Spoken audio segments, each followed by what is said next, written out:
I was chasing achievement and not my own purpose, right? I hadn't stopped to reflect it on me because deep down inside, I didn't think that I deserved it. My life was, I needed just to give back to my community, give back to my family, do everything I could to become stable, the people pleasing. I needed to be there for everyone else, but I didn't deserve that chance to see it for me.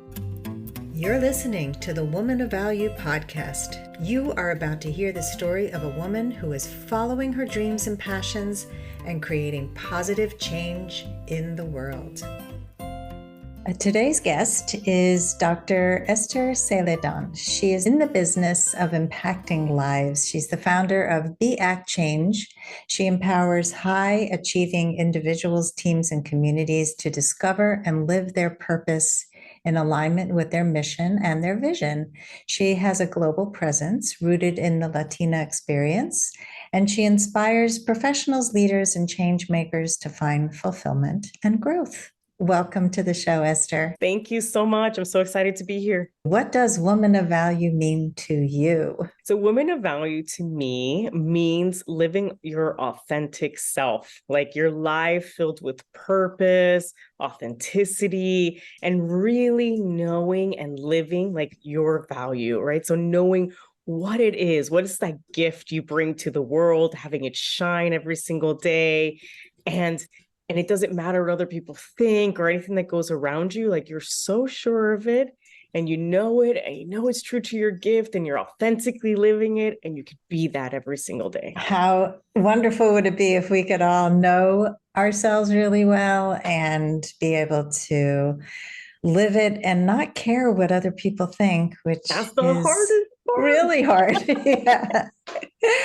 I'm sure that this didn't just come to you naturally, like you were born being really confident and living your authentic life. Like we have to work to get there. So can you share a little bit about that process and what was one of those pivotal moments where you started to realize your value and started to step into who you are authentically? I think I'm going to have to go back in time when I was born. So I was born in Nicaragua. And when I was almost 2, I almost died. And so my parents, kind of like my dad's not a really big believer in like religion, but he's spiritual. So he was like, you know what? He's like, there was like 3 weeks left I would live. And he's like, I want to play the lotto. And so he played the lotto with my mom's sister and they won. Now, at the same time, there was civil war engulfing the country. Everything was going to chaos. And they used that money then to save my life in Miami. Now, this did a couple things though. Well, one is save my life, which is fantastic. But at the other side of it though, I also grew up feeling that I owed to them my life. And so, we immigrated to the US and then we had no money. And so I grew up, with struggle, right? Couponing, hustling, right? I grew up in the immigrant experience, but I was at the same time living I was a burden. I need to be the perfect child. I need to do everything to repay them, right? So then I started my whole life following the check marks, chasing the American dream because I really wanted to give back to my parents everything that they had given me. And that's why I say I have to start with the origin, because there's a reason why I wasn't being my authentic self, right? I had to follow all the check marks, hustle, and I really wanted to get back. So what did that mean for me? That meant I put my head down, I worked hard, I made 0 waves, right? I followed, was the best student, got the full scholarships to university, to graduate school, all those things. But then I was already starting to feel that something wasn't right. And even doing my doctorate program, even though I enjoyed what I studied, when I actually finished, I actually felt kind of empty, right? Because to me, it was like, that's it. Once I get this, I'm going to feel amazing and everyone's going to be so proud and I would do this thing. And I felt this emptiness inside. So that was like my first pivotal moment. And I'm like, why do I feel empty at the ultimate check mark that I was sold? I was actually more happy that I helped my dad finish his PhD because he had to stop to get more work and lost this funding. So I really wanted him to finish it because it was his dream. And so I was more happy that I got him to finish it than myself. But again, I wasn't ready yet. So it's the first pivotal moment. I then decided, okay, well, there's something else missing. You know what? What's the other check marks they saw you, right? Getting married and having the American dream lifestyles. I was like, okay, I need to get married. So I get married. And then I'm here married and I'm like, wow, I'm still not, there's still something off. Right. And I remember I still have a very vivid memory of staring on the floor at the ceiling going, where did I go wrong? Because here I have now, the marriage of this, and I had just gotten a job offer that I really wanted. And I'm like, but I still don't feel great, but I'm like, but you know what? I still haven't climbed the career ladder. That's what's missing, right? That's what's missing. So then I go on the chase in the career, chasing achievement. So at that time, my purpose was chasing achievement. And so here I am chasing achievement. And then I climbed the ladder. Now, years of climbing, and and I know this is a lot of women will understand, right? Experience, right? Bullying. I'm the only woman climbing up, right? Everything that happens to you, all the aggressions happen to you is climbing up, right? But I'm still like, but I still need to get here. And it's when I got there that I experienced the third pivotal moment. And that was when I was like, I'm not in alignment. I had reached a director position, I managed big teams. I had leveraged $100 million. And I had started making change, but that's when I was like, I started to feel all those body symptoms, and your body tells you before your mind does. I was not sleeping. I was working 15-hour days. I felt disconnected to my family. Like everything was kind of suffering, and I was suffering in my health. And that's when that was the last pivotal moment that I had, that I was like, you know what? I need to come to alignment.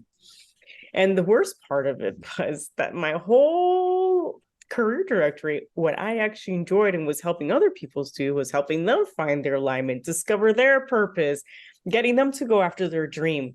But the problem was that for me, I wasn't seeing for myself that I was chasing achievement and not my own purpose, right? I hadn't stopped to reflect it on me, because deep down inside, I didn't think that I deserved it. I think that, my life was, I needed just to give back to my community, give back to my family, do everything I could to become, stable, the people pleasing, right? And the perfectionism. I needed to be there for everyone else, but I didn't deserve that chance to see it for me, right? And that everything else came first. And at that moment, I decided, you know what, I need to figure this out for myself, and until I get alignment, everyone around me is going to suffer too, because then I was having anxiety. And that's when I went on my journey then to really find, like, what is my purpose, right? Rediscover it for myself using the same formula I had helped everyone else do it with, really taking that time to do it for myself, make my own roadmap. And then not only that, but like align it with my actions, right? Because one thing is then understanding what your purpose is, but then it's like, how do you align it with your day to day? And then life was always going to happen. So how am I going to create then my life that even when life happens, like my parents, my kids, and everyone else around me that I was used to always supporting, how am I going to really commit to making sure that I stay on track and I go my alignment?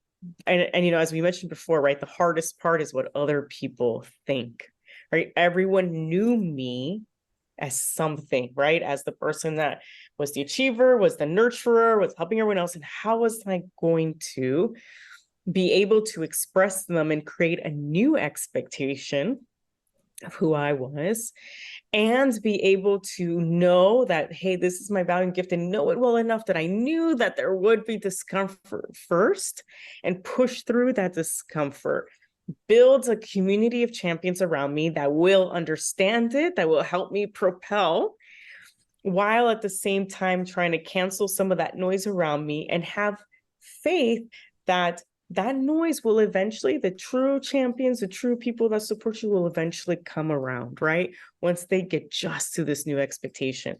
That took that level of believing, right? Believing in myself, believing in the process, and really not just looking at where I was going, but looking at the steps and the discomfort that I would experience getting there. So that for me was that like pivotal time that then I made the transition to where I am now. Well, Yeah. okay. There's a lot there to unpack. Yeah. From birth to today, 5 minutes. But your story resonates so much, and I'm sure so many of our listeners will relate to it, not having gone through a near-death experience at birth and, and at a young age. And but that feeling of who am I, and also that feeling of I have to work so hard to prove myself. I think that's such a common theme. And then you become a people pleaser, perfectionist. You abandon yourself in support of other people. And I think all of these themes are so relatable. But your particular experience is a fascinating one. You're born in another country and almost dying, and then this crazy lottery winning and being able to use that money to save your life. And then, achieve, and then get married. That's another milestone. And so now you're here, you push through the discomfort, you found like this wasn't working. And so how do I find myself? How do I find my purpose? And now you find it. So tell us what happens. How do you find it? And then what do you do with it? Yeah. And that's the thing, we hear purpose being thrown around a lot, right? I've read it. I read it before in books, and I had always turned to books as like my way to get inspiration and think about things. But I saw hardly anything describes how, right? The closest was the Japanese model, Ikagi, right? That kind of goes into 4 pillars, but barely any really goes into like the whole questioning. How do you find it, right? Some people confuse it with what they think their next goal is. Some other people interpret it as, oh, it's the thing I love. But like for me, what I was able to do, which my career helped me, was so I didn't mention what I did as a career. I was in international development, right? I was working as a diplomat and working all around communities all around the world. Now, in that system, you go to a country and you tell them what they need, right? So this whole system, it kind of mirrors the whole chasing the American dream thing, where you go in there and you're like, well, I'm the expert, whatever sector it is, and I have a solution, and I'm going to go to X country and I'm going to give it to them. Right. So this is how the international aid model works in humanitarian, right? We go in with our solutions and we think that we have the solution the other person needs. Now, what I saw in my whole career there was I saw then projects after 5 years get abandoned, people lose interest, so much money. I mean, you see this all in the news all the time. And I was like, well, I didn't enter this career in this field to see things not have sustainable impact, right? This for me, I could have gone into anything. I was like, I'm here to make an impact in the world. I knew that. So I was like, let's change up the model. What if we actually go talk to people, listen to them, understand what they need, and we fund that? But then everyone's like, I don't even know how to do that. I don't know how to listen to other people. And then where's my value in that? Because my value I tied to my title and tied to my sectoral expertise. If you're asking me to go listen, then anyone can do that. So then I might lose my job, right? And there's all that tension.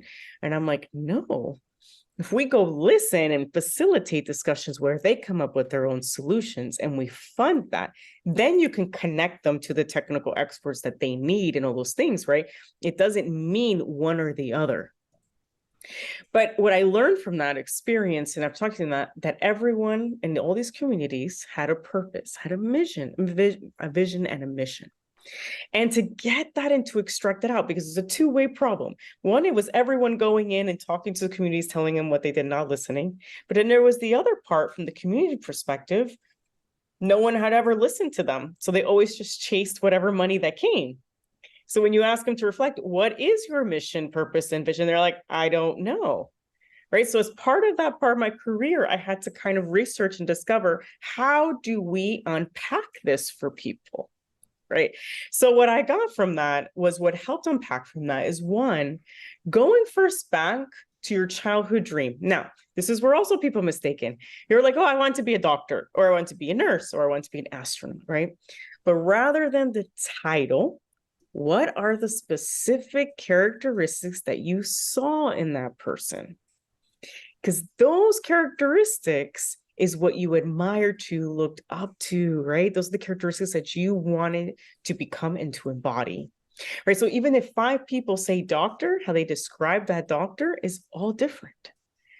But then people fixate on, I didn't reach my dream, that title, and don't really dissect it and unpack it to, wait, are you that person that you looked up to? And then a lot of times they're like, oh, actually, yeah, I do try to embody that, right? So it's first even going back to childhood, like, who was this person? What were their characteristics? Really unpack that, and who is it that you admire today? What are those characteristics of that person, And then like, what kind of impact do you want to make in the world? So other questions that I ask is like, if you had $2 billion today, or if you want to make it 5, I have some high achievers are like, 2 billion is not enough, 5 or 10, whatever it is. What would you do with that money? What one problem would you solve? And then, people give answers, right? I would give like homes for folks or water, right? Everyone has a different answer. But then how would you do that? And that how is the uniqueness to you on how you solve problems and how you want to solve problems every day in whatever facet in your life, not just for that one global problem, but within your family, within your professional life, with everything.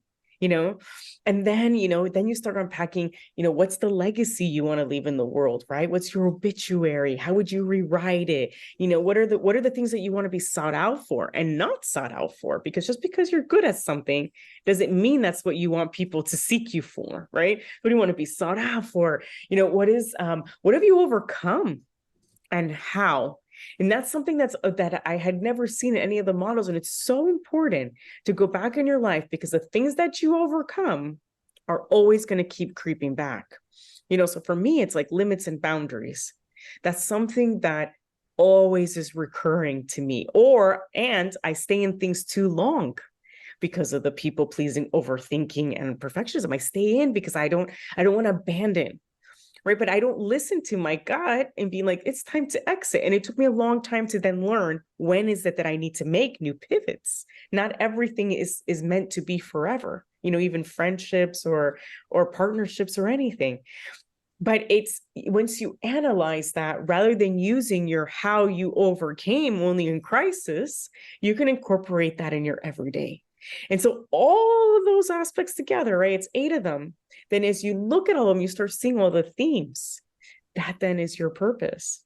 That is what you bring every day to the table. Your value, one part of your value, right? That makes you, that makes you authentically who you are. And then you can tie that to not just individuals, right? You can take that and expand that. And that's what we used to do. Communities was that because that's your mission and vision as a group, right? What impact do you guys want to have as a group? What legacy, right? What do you want to be sought out for? To businesses, to communities? It's the same type of exercise, and unless you're clear on that as an individual, then you don't know if you are in the right place and if you're aligned with an organization's mission and vision, right? Once you're clear on like what you are and your values, where you stand, then you know whether you fit into an orgs or what you can bring to that table and to their own mission and vision, right? Or in a community. And then you could apply that to families, to couples, right? Or do you and the person you're dating, and I look back, I'm like, wow, I should have done that as a dating thing. You know what I mean? Like, do we have the same legacy? And as I look back in my life, I'm like, that could have been like, we don't have the same scale and we're not aligned there, or even on our purpose and how we want to impact the world, And so that is the steps, right? To really unpack that and really understand that. And then as you start seeing it, you start seeing that throughout your life. If you were similar to me, just achieving without stopping and thinking about it, you are bringing it out little by little, so like mine, my purpose is to help individuals identify what their purpose is, live it, and also financially benefit from it. And so how that was creeping into my life throughout was, I was helping right? In college, high school students get into college, right? They would tell me their dream. And I was like, okay, let me help you achieve it. Or, in international development, right? Helping communities get the funding that they needed for what they wanted, right? And proving that this works so they could live out their purpose. So I was always finding ways that it was creeping in. But then once it was clear to me, I was like, well, this is what I need to be doing every single day and intentionally, And then once I started living that the day to day, then I was in alignment, right? Because it was no longer me trying to fit, right? Into whatever place I was. Rather, it was, no, I'm living it every single day. Yeah. So many people are aimless and they don't understand why they feel out of sorts. So it took a lot of courage for you to have gone through all the education and all of those years of achieve, and then to pivot, because a lot of people feel like, well, there's a sunk cost here. I put so much time and effort into this. And how can I throw away my education, throw away that law degree, throw away that MD degree, whatever it is that we have worked so hard and spent so much money and time doing, when we're miserable. And I have seen so many miserable people. I mean, I remember years ago, I had a friend whose husband, he had a breakdown. So he was in the hospital for a while and he went right back to the same job, same stress levels. I've seen this happen so many times with people who have had some kind of medical intervention. They've, had surgery. They ended up so stressed out, they're falling apart, and then they're back. Then they swear when they fall apart, they will never go back to that horrible marriage, that terrible job. And so when you can connect with this level of alignment, it makes it so clear. So many of us don't have anyone asking us. We don't know how to connect the dots. We have sometimes many careers that feel disconnected, but they really are connected in some way. I can speak for my own self that I started as an artist and then I got into doing Jewish marriage contracts. So when I would do those, I was actually interviewing couples about their values, which is what I do today. It's mining for who are you? Why are you together? How did you meet? What brought you together? And then finding symbols to symbolize what those were. And those were the things that lit me up. In high school, I was known as the go-to person for helping people problem solve because I was really good at it. But I didn't have that as a career until I got divorced. I married a person based on fear, on societal expectations. We make choices in our lives that are not aligned until we get aligned. And then it's like, I don't know how I could live my life any other way. No, absolutely. And that's another thing. It's true. And I never even said that. Like, actually, I got divorced and then remarried. I was going to ask you. Yeah, I forgot to mention that part. Same thing, because it was the first time it was not aligned. We weren't aligned. And now I have alignment with a partner, right? But it's also changing it, right? From check mark to actual partnership and alignment.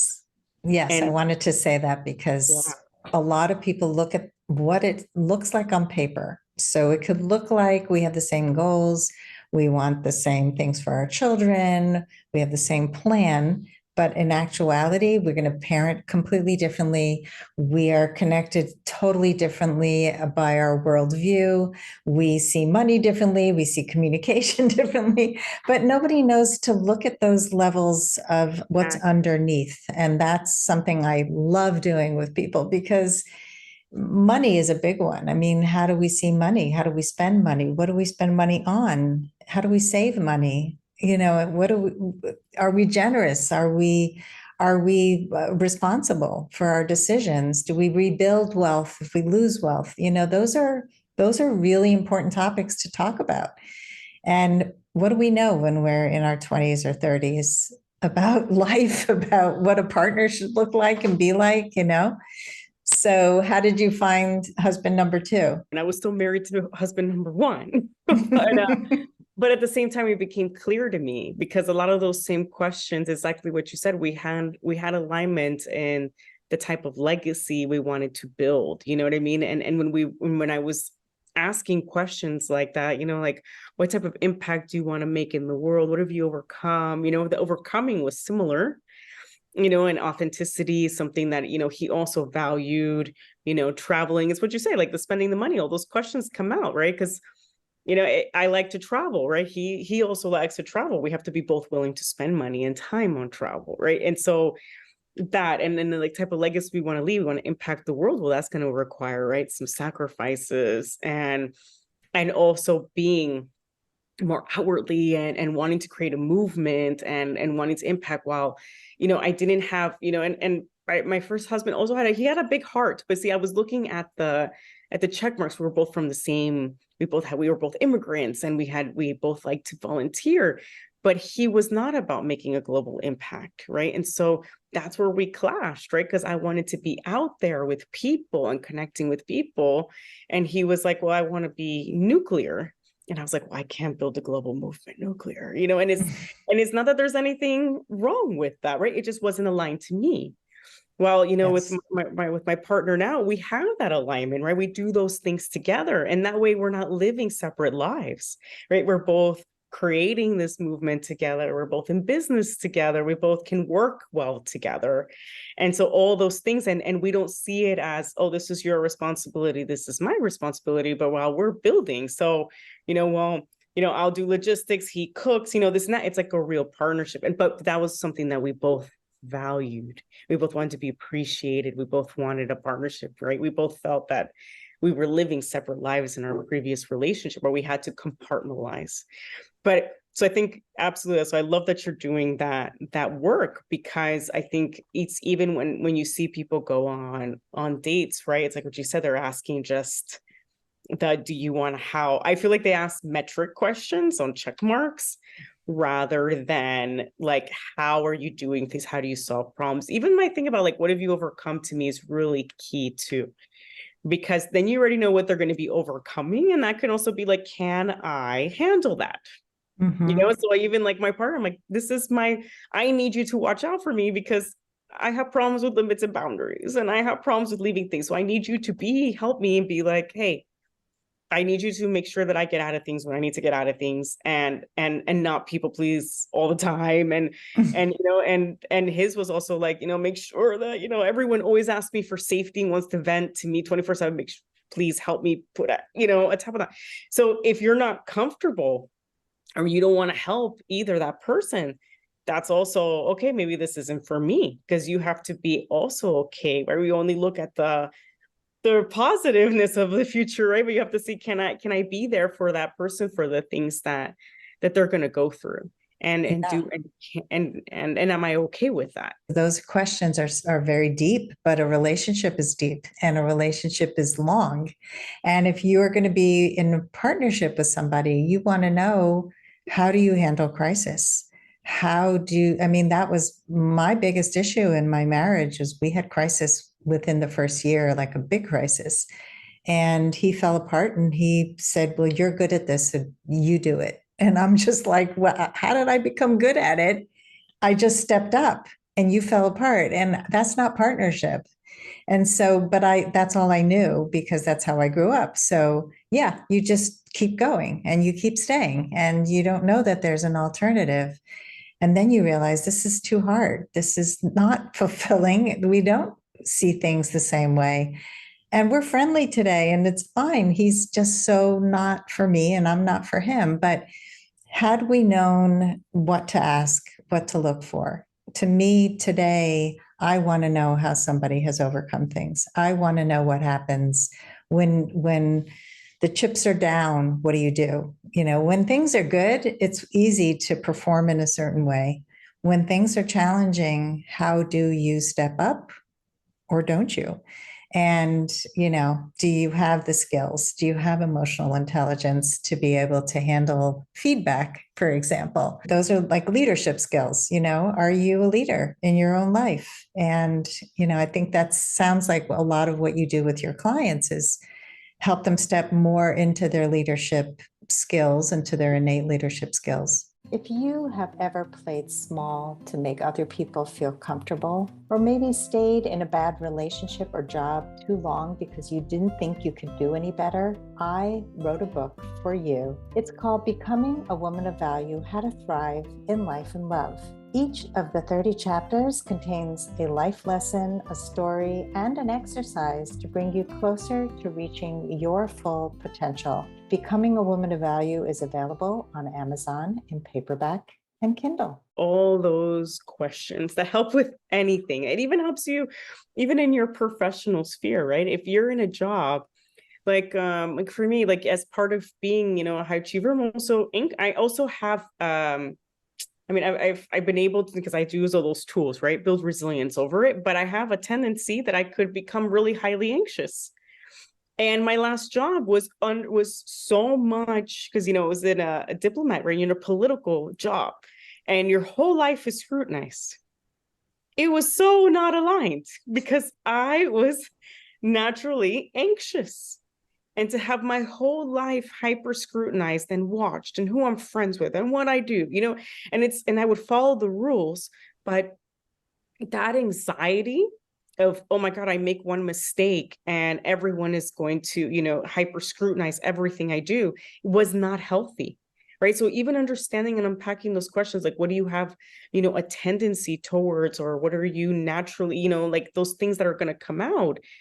I couldn't, that type of space where your job's 24/7 and other people that don't suffer that anxiety, it's like, yeah, whatever. And yeah, they know everything, is no big deal. But for me, just, making one mistake brought me back to my childhood, right? Because I needed to be the perfect child. So even unpacking those questions can help you not go into a job that, like, as you mentioned with that one friend, that's going to put you right in so much stress and so much in a situation that's not aligned with you, right? Maybe another job that doesn't bring out that you can have, like, then afterwards, before I transition fully to my business, I had a transitional job, but that one, your work and personal life were separate, and it was under the same type of field.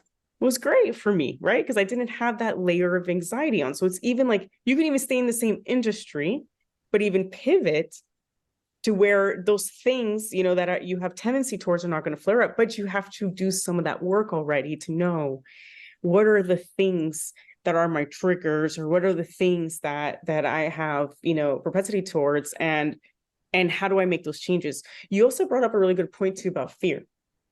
I had a lot of fear, leaving, and I could relate to, like you were saying about, like, listeners, I had a fear of failure because one, I had made it, and I had financial security, I could help my family. I also never ever want to be poor again. And so that fear of golden handcuffs, that I was like, I can't leave because I can't go back to that. And so that's when I was like, okay, then I'm going to stay. Even through the ups and downs, I would stay.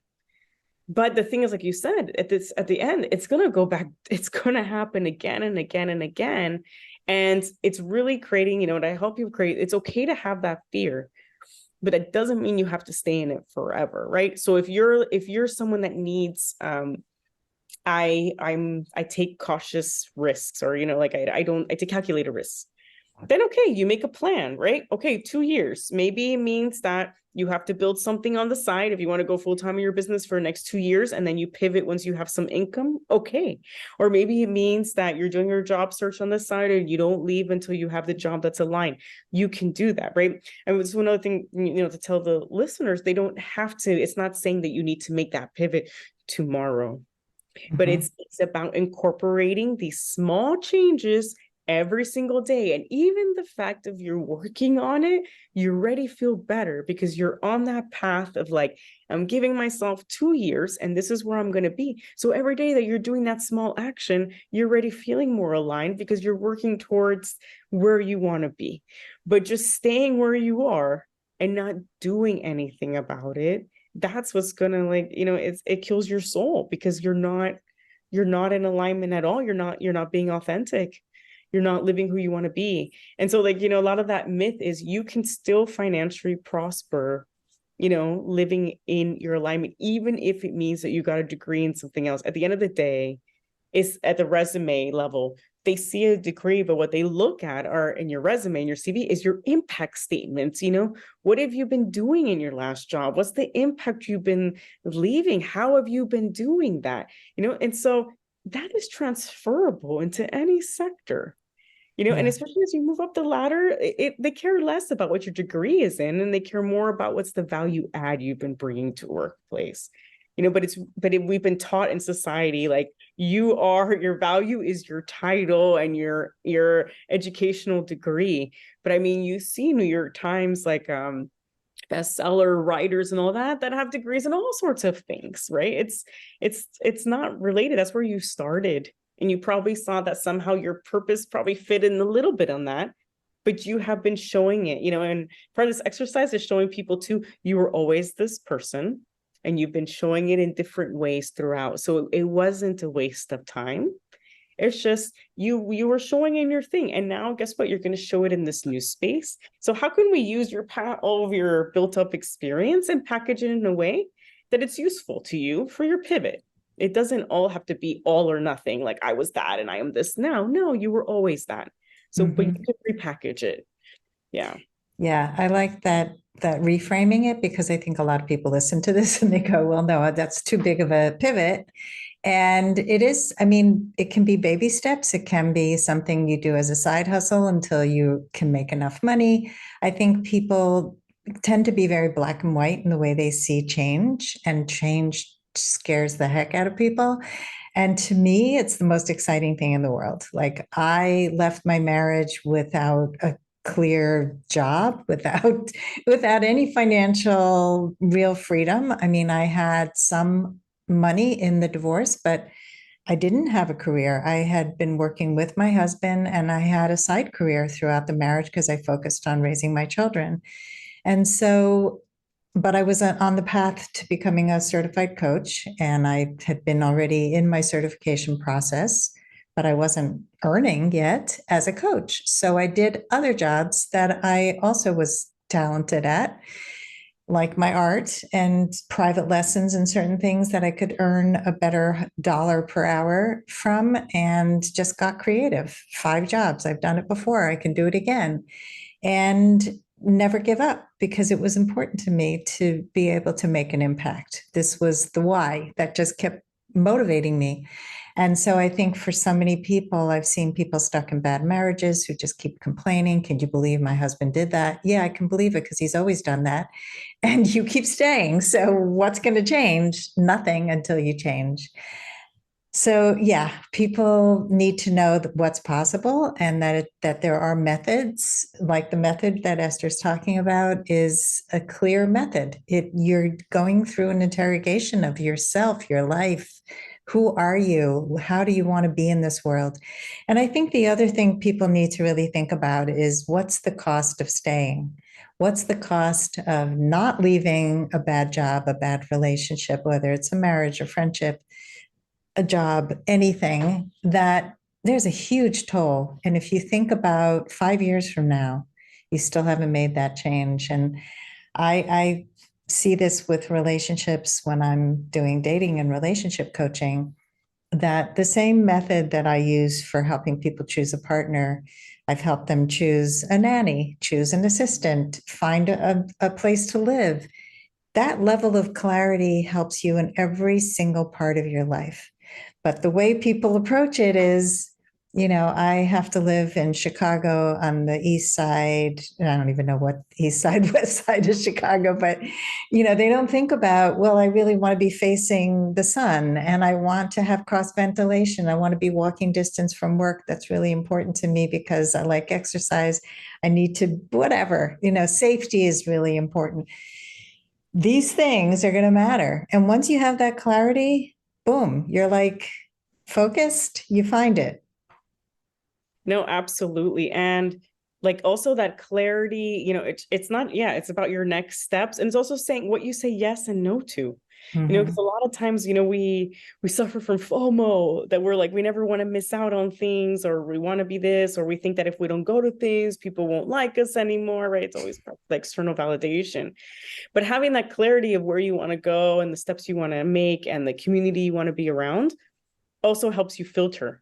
Like, you know what, maybe I can't go to this, but these other relationships are also important to me. So maybe I'll see them every 2 weeks, every month. So I have time to see the other people I want to, see and build this community or that community, or I want to take on this new interest, right, to help me with my next steps. But all that requires us to manage our time, right? And our time has to be intentional and aligned with us and all those things. So that part is key. And so like even just knowing like that clarity of where you want to go and the steps you want to take, right, helps you build expectations with those people that are dear to you around you, and also like filter in the things that you want to do in your everyday, and helps you be more sure on, hey, I can't, I love, like a lot of people fear saying no because they're like, oh, well, it's going to hurt their feelings, or they're going to think that I don't love them anymore. So I'm like, well, then why don't you just say, I love you and I love hanging out with you. I'm working on this thing, so I can't go this week, but I can go in 2 weeks. I'm like, so let's address the root of the issue of your fear of saying no up front. And the person's going to be like, oh, that was so kind of you. Yeah, I love you too. Don't worry about it. I'll see you in 2 weeks, right? Or if they push, then you explain a little more. But I think so many of us are like, I don't want to fear it. Then just say it up front, like even just saying like, hey, I really want to go and I feel really torn because I have this other thing going on, and I just want you to know you mean so much to me that if I don't go, I don't want you, I don't want you to think that I care about you. And just say that up front. They're I going to be agree. like, no, I understand. They're going to be like, I understand that you're working on this thing. Don't worry about it. I know I mean a lot to you. But we don't, right? Instead, we spin on it and we don't say no. And then we go and then we're like overwhelmed because we have 5 other things going on, or we show up late and then we're not really present because we're thinking about that we need to be somewhere else. Yep. Instead of just addressing, right, the root of it up front. Boundaries are based on our values. They are based on us honoring what's most important. And then we can set boundaries to protect those things. But I think most people don't understand boundaries. They don't understand communication. I had somebody reach out to me about something that she was upset about, and she tried to express herself to someone. And she said, am I overthinking this? But this person didn't respond. I said, yeah, you didn't make a direct request. And she goes, oh, God, I thought I was being so clear. So we just don't realize what we're doing because we're not used to it. And she's a massive people pleaser. And so she's so afraid of hurting people's feelings. She's got the exclamation points and no, and I care about you so much. But she forgot to actually say what she really wanted to say. Exactly. So, Esther, I would love to hear a little bit more about like, what's the structure of your business, and how do you help people? And then a little bit about your future dream. So let's start with, what's the day-to-day? What are you working on now? Yeah. So I coach high achievers, right? So I'm mainly focused on that niche, high achieving and women, also immigrants, people of color, right? And I also do teams and companies. So for example, like if a team comes together, it needs to be really clear, right, on their mission vision, right? Working with their staff, get clear on your purpose, and then let's work together and really build a mission vision, right? Because a lot of the teams is that they end up just like metrics, and they suffer the same as a person, right? Instead of thinking about, okay, what is our purpose? What is our vision? Build on that. It's already been shown studies that the teams are a lot more productive if it's driven with purpose, right? With meaning, you get more productive. Then comes the profit and growth. But at times we want to skip to the profit and growth and not really build on that core, right? And build on our team and really be clear together. So I help teams, I help individuals, and I also coach NGOs. Similarly, like what's the impact they want to leave in the world? How can they find alignment with donors, right, that believe in their same thing rather than just chasing money? Let's be clear on where we want to go, and then let's find alignment, right, and attract the funding that we need for the impact that we want to make. And similarly, people who work in the NGO sphere are exhausted, they're drained, they're asked to volunteer a lot, they're asked to give a lot of their time and space, underpaid. And so how do they keep, right, that motivation of why they got into there in the first place? And then the individuals, it's really that, how to create your own limitless life rather than just chasing the metrics, right? And just chasing and really finding that alignment so they can build that meaning and fulfillment in their lives every single day that they want and leave the legacy that they want to live. So that's my day-to-day. It's a mix between the NGOs and companies and individuals. And I really like that because it really helps me keep like the scale, right? It helps me keep that, individual impact, that one-on-one nature, but then also see like how teams come together and thrive, and also see how NGOs can then grow and make their impact right in communities and countries wherever they are. So that's how my day-to-day comes out. And that's my business. We have a small team. My husband works in the business as well and also does the coaching side. And he also works with international big orgs as well, helping them do a lot of that strategy and team building as well. And then we also have like a team of VAs and people that help us, which is great, and help us with our strategy and things. And then we also just came out with a book. So I came out with the book, Creating Your, I haven't, well, I know it's non-video, but I mean, make people feel like they're seeing it. Creating Your Limitless Life with Chasing the American Dream Crossed Out. So I have a book out. The reason why I wrote the book is because for me, books, when I had no money, were my vehicle, right? I think I mentioned that earlier, right? They helped me during these pivotal times in my life. I could go to the library and pick them up. And I remember still those books. I ended up the same books, picking them up several times in my life and helping me with, thinking about what's my next step, what do I do, or, get some clarity. And I think I mentioned to you, they all would say purpose. I just didn't know how to at that time, but I knew I was like, I need to find somehow, but they helped me in so many other ways. So I keep going, keep that motivation. So many times I wanted to give up. So for me, this book is what I wanted, right? I wanted to have something like that, like a piece that people can go back and refer to that has all these questions. And at the same time, it's my whole program there. So the person doesn't have to work with me, right? It's okay if you can't afford coaching, or maybe you don't have time for it or anything, right? But you have time to pick up the book on a Kindle on the business trip, right? Or, if you're a student, right, you can go to the library and you can't that. And they can pick it up anytime in their life and just keep on doing that, or they can do it with their families or as a couple, right? And really changing that narrative that it's okay. Like, at least in the Latino community, therapy and coaching is seen as it's only for crazies or only for a time of like crisis, right? And I really want to change that narrative that we all need therapy, we all need coaching, and you need someone to help you unpack things for you and ask these questions for you. Why is it that we're okay for elite athletes to have 10? They have like 10 coaches. But we see that as okay in society, but not, why can't we see ourselves as the elite athlete as well, right? They help you with all those different mindset, everything. Like everyone thinks it's just athletic skills. No, they work on mindset, they work on themselves, their purpose. And at the end of the day, that's what makes or break. When they practice, they get all those scores perfect, right? But in that moment, what helps them is all that mindset, all that coaching work that they've done, and it's the same thing in life where it helps you get in alignment is that coaching and that clarity. So that book, that's why I created. So I have a book out, a workbook that goes along with it. It's on Amazon. It's coming out in Barnes and Nobles in 2 weeks, which I'm excited about, and Target. And it really has that whole formula in there. So if any of the listeners are interested in like, I want to explore all those questions, I want to know what my purpose is, grab the book. And then if you want to build out your roadmap, and how can I make sure I live it every day? That's the workbook. It's all there for everyone, and that's what I wanted, that accessibility piece first, so that everyone can live authentically their purpose every day, know their value add to the world, and make that impact, they have. I really think you'll reduce the amount of depression and anxiety in this world. Imagine if we all lived authentically and fulfilled, what an amazing world that would be. So Totally. Yeah, so that's my mission. Amazing. Yeah, I can really feel it. And you work on so many different levels, which is beautiful. And I'm similar in that I like to have my hands in lots of different buckets at all times. I have group coaching, I have one-on-one coaching, I've written 2 books and I'm working on a third, and I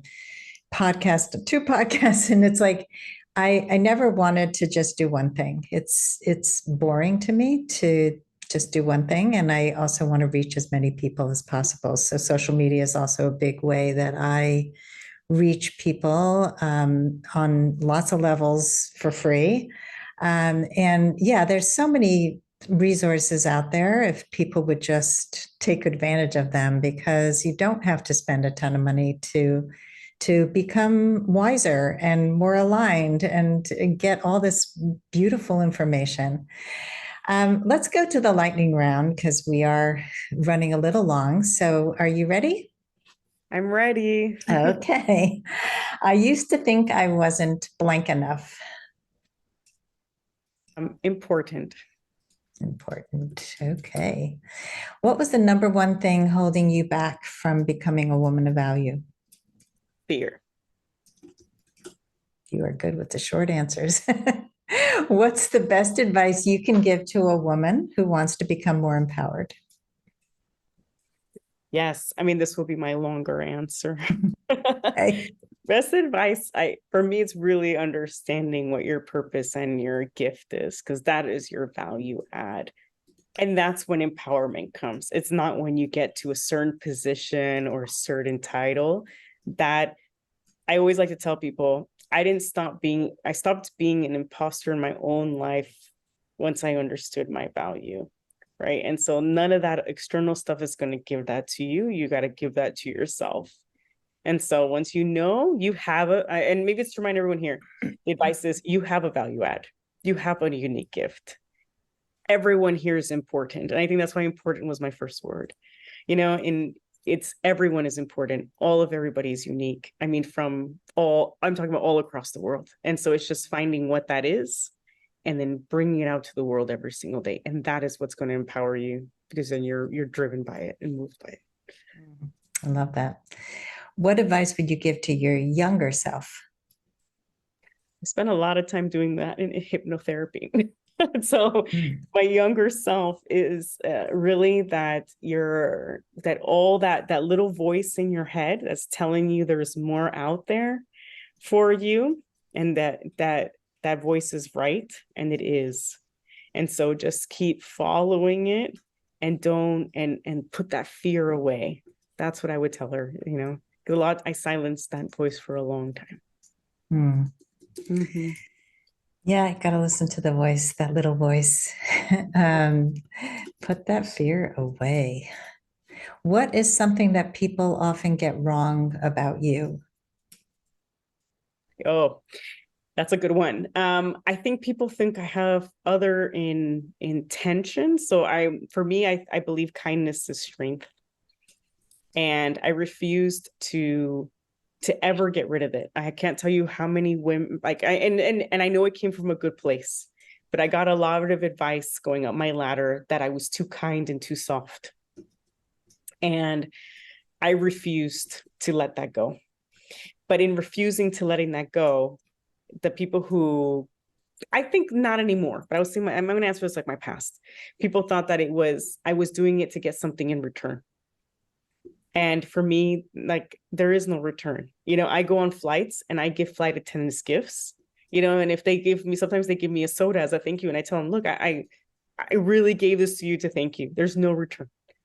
There's no need. I appreciate it. And I'm super thankful you gave me a soda, but it's not, for me, it's not like, people talk about social capital, and I believe in social capital, but I don't believe in like, it's a cash out system. Like I give you, if I give you, you give me. No. Right. Not transactional. It's not transactional. Exactly. Thank you. Right now. Yeah. For me, it's just, I believe that that's just kindness is strength, and that you can change someone's day just from being kind. But I think that is rare sometimes. And it's rare sometimes on social media. If you DM me, I will get to it. Eventually, I will get to it. It might take me a week, but I will respond, And people's like, oh, is she trying to sell me? Or is she really just being kind talking to me? No, I'm really just being kind. So I think that's what people mistaken sometimes, that it's that there's another motive, but there isn't. I think we just need to change the narrative. I think we should just need to kindness. Yeah. I think for a lot of people it is transactional, and also kind people are often stepped on. And so kindness does not mean that you are able to be stepped on. And I remember I was dealing with a person who was doing work on my deck, and I treated him and the guy he was working with very kindly. I would bake something, I would bring it outside. I always gave them a big pitcher of iced tea. I always had nice conversations with them. And at the end, he screwed me over. He did something really not okay and he didn't finish the job. And I was like, did he mistake my kindness for doormat? Because I am not. And he's not going to get away with this. And in the end, I got what I needed. But it was just like, I'm still going to be kind. I didn't do it so that he would do anything extraordinary. He was just supposed to complete a job. But anyway, he was going through a hard time. He took it out on me, which wasn't okay. But that's a whole other story. So Oh, yes. I relate to that a lot. I can tell you that a lot of time. But then I learned, yeah, exactly. Kindness is a strength in this, but you can still have limits and boundaries. Exactly. yes, you need limits and You boundaries. need limits and boundaries. Yep. Yes, And both can 100%. coexist Yes, boundaries are kind. Without losing your kindness. Yeah, boundaries are kind. Exactly. I'd much rather have somebody be really clear with me about where they begin and end than be unclear and have no boundaries. And then I somehow step on a boundary and it's a surprise because they never set them to begin with. So it's much kinder to know, hey, this is important to me. Okay, finally, how would you like to be remembered, Esther? I think I kind of know the answer to this. I'd like to be remembered as someone that wants to change the narrative, that wants to bring out the uniqueness of everyone and also change the way we think about individualism. A lot of times it's seen as being selfish. And I like to think it's the opposite. It's, I saw another great definition that if you start looking at individualism and reframe it as really bringing out the strengths and the beauty of every single person, it's actually the opposite of selfish. So if anything, I want people to remember that we can change the narrative. Finding yourself in your purpose is not selfish. And that finding alignment brings beauty in the world. I know it's a lot to remember from, but if you can remember one of it, something of it, that'd be great. It's all good. It's all beautiful. It's a great legacy to leave. So Esther, tell us how we can find you. Just give one link, maybe your website, Instagram, LinkedIn, whichever one you would like us to have. Yes. Well, I'll give two. As I have Instagram, BeActChange. My Instagram's a lot more fun. I have reels. You can DM me. And then I also have my LinkedIn, which is I share more about stats or articles and more about narratives. So there's both platforms, depending on what you're on the mood for. If you're on the mood for some reels, follow me on Instagram. And if you're in the mood for more thinking about like the narrative and having conversations, there's LinkedIn. But either one, feel free to message me. For me, it's all about changing this narrative and creating these conversations. So I welcome engagement. Yeah. Awesome. Well, thank you so much for this beautiful conversation about authenticity, about alignment, about really the uniqueness of every single person, because I think we need more of that in the world. And I really appreciate what you're bringing to the world, the impact that you're making. Thank you so much. This was great. Thank you. And thanks to all the listeners for listening. Yes, thank you, listeners. And if you love our show, please rate and review us. That is always a kindness that we appreciate. And have a wonderful day and be a woman of value. Yay. Yes. If you would like to step more fully into your value, grab a free copy of The Ultimate Guide to Becoming a Woman of Value on my website, thewomanofvalue.com. Just click the link at the top of the homepage. And if you haven't already done so, be sure to click the subscribe button in your listening app. And if there's something in this episode that inspired you, please share it with others, because the more we share these inspirational stories, the more women of value we will have in this world. I'll see you next time.